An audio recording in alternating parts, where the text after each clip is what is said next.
Corona के बाद की स्थिति से निपटने के लिए खास करके वैक्सीन की कई सारे लोगों को इस बात की आशंका हुई कि वैक्सीन की वजह से ही लोगों की सडन डेथ हो रही है। आईसीएमआर ने बाकायदा एक स्टडी किया और इस स्टडी में जो बातें सामने आई उसको लेकर केंद्रीय स्वास्थ्य मंत्री जेपी नड्डा ने कल राज्यसभा में इसको टेबल किया है। हमारे साथ डॉक्टर संजय राय मौजूद हैं।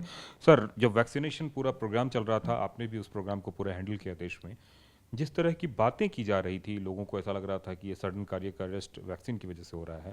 अब तो चूंकि आईसीएमआर की स्टडी में भी बातें सामने आ गई है, किस तरीके से इसको देखते हैं आप लोग? देखिए, पब्लिक हेल्थ में हम हमेशा रिस्क एंड बेनिफिट एनालिसिस की बात करते हैं कि कोई भी एक्टिविटी अगर हम कर रहे हैं तो उससे रिस्क कितना है, बेनिफिट कितना है। जैसे कोविड के केस में कोविड से कितना रिस्क है और जो हम वैक्सीन दे रहे हैं, कोई दवा दे रहे हैं, उससे कितना रिस्क है।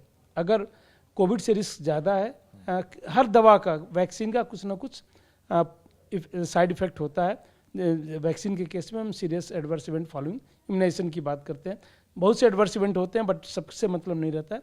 सीरियस एडवर्स इवेंट जिसमें कार्डियक अरेस्ट ये सब आता है, वो क्यों होता है? जैसे कुछ केसेस में जो है टॉक्सिक ये थ्रोम्बोसाइटोपिनिया हो जाता है, मतलब ब्लड क्लॉट बनने लगते हैं। टीएसएस इसकी बात हुई। ये वैक्सीन जो है, जैसे हमारे देश में मेनली 2 वैक्सीन लगी। एक हमारी इंडिजिनियस वैक्सीन थी कोवैक्सीन, होल वेरिएंट किल्ड था, उसका डिफरेंट प्रिंसिपल था जिस पे बना था।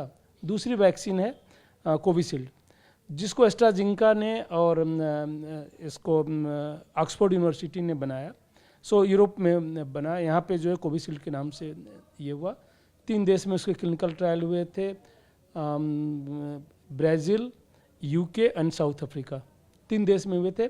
ब्राज़ील एंड यूके का डेटा को उन्होंने पब्लिश किया कि कितना सेफ है, कितना इफेक्टिव है। उस बेसिस पे ये किया। यूके ने इम्प्लीमेंट किया। मेजॉरिटी जो है दिसंबर 2020 में जो है ये वैक्सीन अप्रूव हो गई थी और बहुत सी यूरोपियन कंट्री ने लगाना शुरू किया।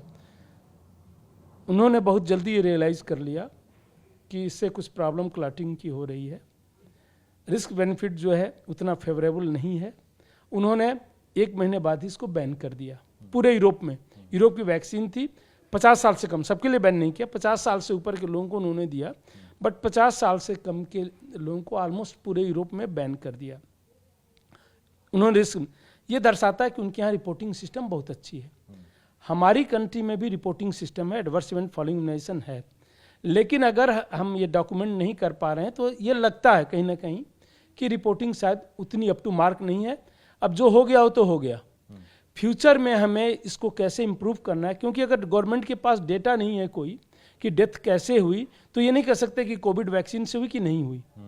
हाँ, दुनिया भर के आंकड़े से लगता है कि कुछ डेथ इससे होंगी, ठीक है, लेकिन अगर वो रिपोर्टिंग नहीं हो पाई है, जैसे एग्जाम्पल ले लीजिए, कोई किसी का अंधेरे में मर्डर करके चला जाता है और कोई वहाँ विटनेस नहीं है, तो हम ये नहीं कह सकते, किसी को भी दोषी नहीं ठहरा सकते कि इस आदमी ने क्या होगा, संभावना व्यक्त कर सकते हैं।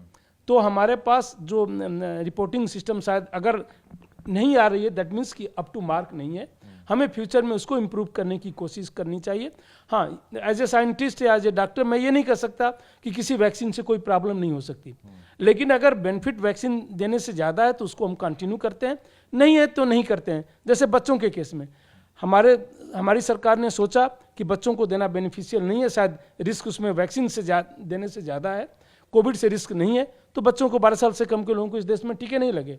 कुछ कंट्री ऐसे हैं जहाँ भी 6 महीने से ऊपर के बच्चों को 4th डोज लग रहा है। आप यूएस का देख लीजिए, सीडीसी का भी रिकमेंडेशन भी है, और विंटर से पहले उनका रिकमेंडेशन है कि सबको 4थी डोज लगा दो नए वेरिएंट से सर्कुलेशन में, और 6 महीने से ऊपर के बच्चों को।